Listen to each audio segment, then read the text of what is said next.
Hi, Cancer. Welcome to your quantum reading. Yeah, just took a break, but we are back, and I'm trying to get in the habit of, yes, being consistent, but also I just need some time.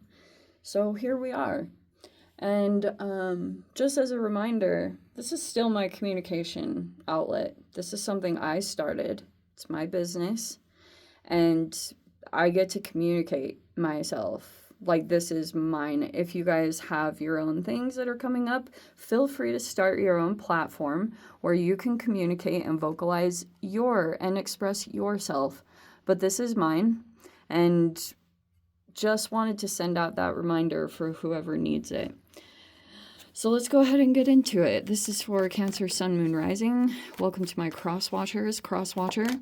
You could be dealing with a Cancer, and the message could be for you, so just feel free to take it however it resonates with you and your situation. Keep in mind, these are general and timeless readings. Everything that you need to access is down below in my description box, my website link, Instagram handle, all the good stuff. And never give your power away over to these readings. You're in full control over your own life, choices, and decisions. Please take whatever resonates and leave the rest for someone else that it would resonate for. And yeah, let's go ahead and dive into your reading. Thank you guys so much just for being here. And all right, so we have the 1. Okay. All right. So I was looking at some astrological stuff that was going on. Apparently, there's a shift that's going to take place for Cancer, Leo, and Aquarius. It's a pretty significant one when it comes to like a process you've been in, a cycle you've been involved in, and connected to your emotional state that you've also been experiencing. There's a shift that's coming in there, and it seems like it's to be for the positive. So the 1, you could be, maybe you're meeting the 1, maybe you're aligning with yourself, maybe you're connected to your purpose at this time.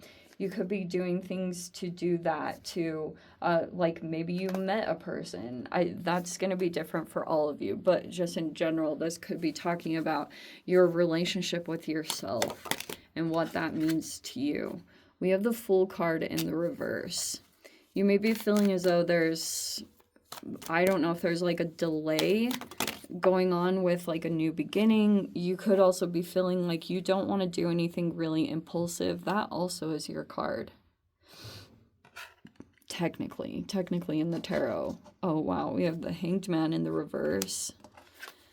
And so right out the gate, we have 3 major arcanas. All right. So,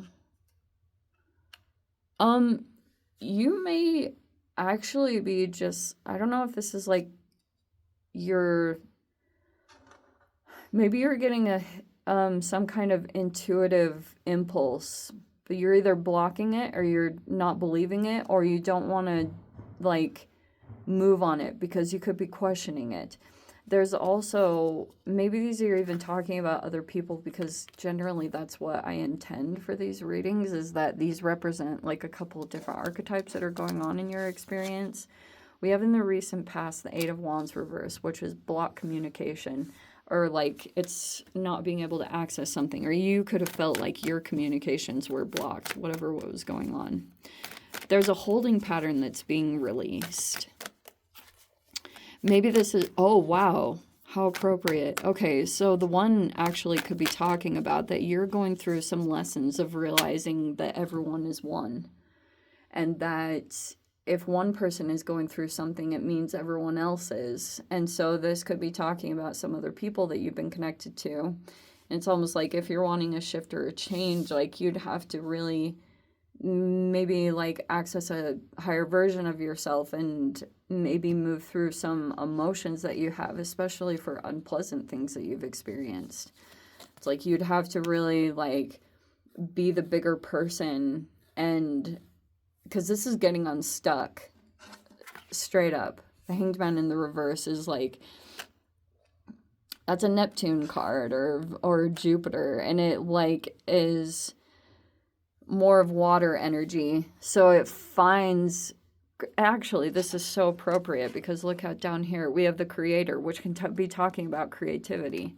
That creativity is accessing a different path or a way out, or it's shifting the paradigm of this dynamic if there is a holding pattern that's been going on. But we have the Two of Swords. Yeah, that's like perfect, appropriate.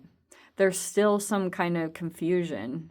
So that's why I was saying, like, if you're getting this, like, these intuitive downloads, it's almost like an internal blockage. Either you're overthinking it, or you could still be dealing with some confusion, or some of you guys, there's some kind of cognitive dissonance that's going on. And then we have the King of Swords in the reverse. Yikes. Okay. That can be kind of an intense energy. Basically what that is showing, what do we have? The creator, the box. See, like finding creative ways to come out of like some situation. Pilgrim, the mountain, the warrior. Yeah, it'd be a lot of perseverance. There's that King of Swords. Reverse. Gemini, Libra, Aquarius, or they have some kind of placements like that. That is a very cerebral person. But they have a side of them. I almost want to say... Okay, let's dive into this. We have the Page of Wands. And we have the Two of Cups in reverse. Oh. What's going on there? The Devil is in the reverse.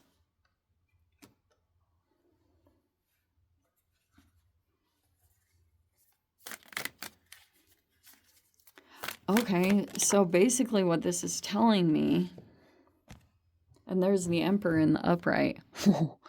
Okay, wow. So, you could be connecting with a couple, like, definitely. There's a lot of people.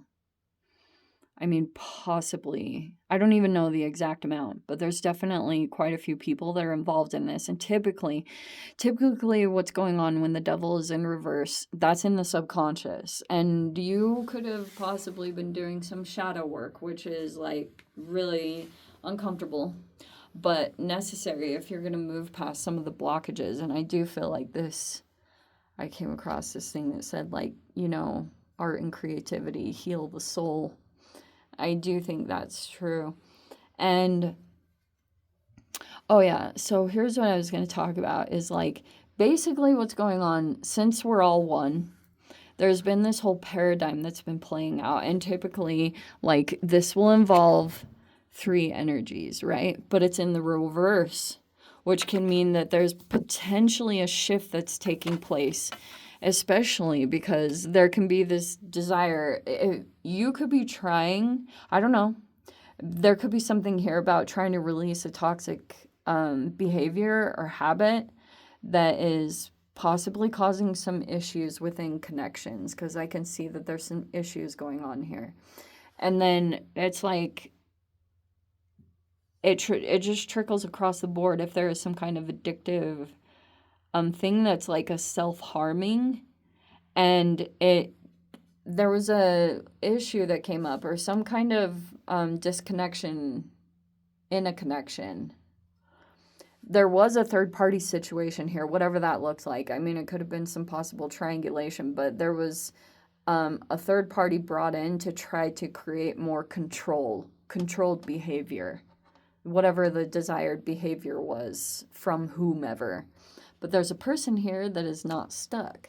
And that could be causing, it's causing a little bit more of a desire to control, because that's typically what goes on there is, this can represent all that scapegoat, golden child stuff. And when the ostracism starts to get triggered, or when it starts to take place because there's either a discard or some kind of abandonment, then this whole process will start to play out. But it's like much more than just whatever current paradigm that you're in. It will generally, I mean, it's a deeper wound.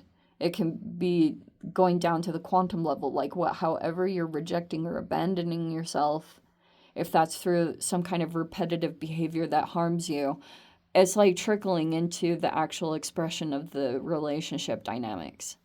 So maybe you were ostracized or whatever had played out, and then it's like now there's this whole realization that if you want to get unstuck, you'd have to let someone else be unstuck, you know? Because every time you try to control, then it will come at a different angle. And that's kind of what I'm seeing here, is like kind of this cycle that's transpiring. And there's these people in power. There's actually quite a few people. There's some other people too that are kind of, I almost want to call them innocent bystanders that don't really know what's going on, but they're kind of brought in as either pawns or just to gain more, you know, to have a support system. Because every time this type of situation will play out, it's like you start trying to get people on your side. And that's like, I guess, just normal human behavior. But it's not necessarily the healthiest. Because a lot of the times you can become lost in that. You can lose a little bit of yourself if you're continuing to just like either not take accountability or whatever it is.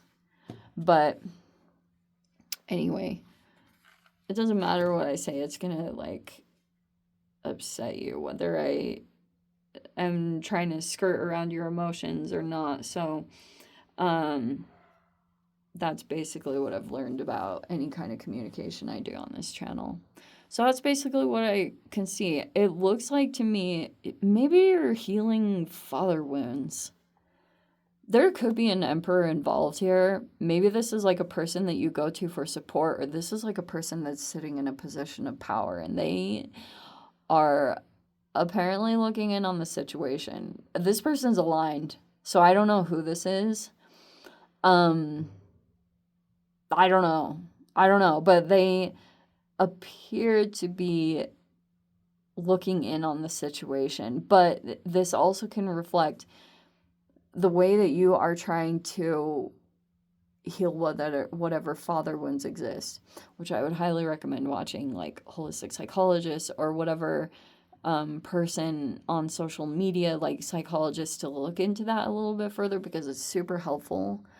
But that can sometimes even be the case. And I've noticed that a lot. Like sometimes you take on the emotional experiences of your parents, but like then it's like sometimes you can also, I feel like through some of the Mars interactions that have happened, it's like triggering not only the unhealed aspects of like whatever your father experienced, but their unfulfilled dreams and wishes.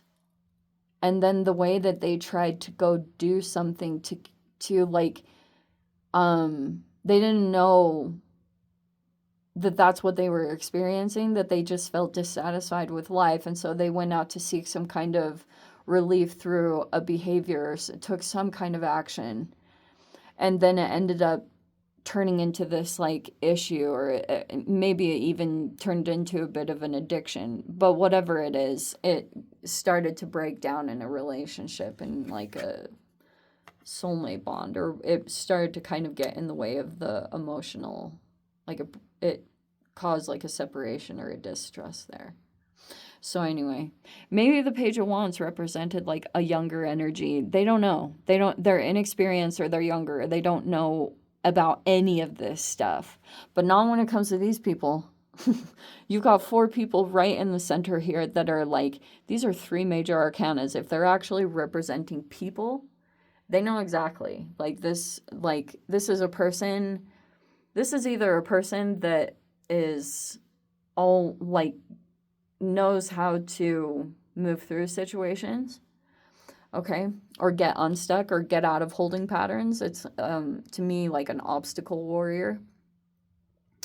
And also, what was the other thing? yeah, like I said, these people are all higher ups, like King of Swords. They know. They know all this stuff. They know more than they let on. But they're aware of these dynamics and things like that. Anyway, so let me dive into the extended Cancer. If you guys want to join me over there, feel free. Go down below. Click on the Vimeo link, see you over there. But Cancer, if this is where we leave things, sending you so much love, wishing you all the very best. See you in the next reading. Take care.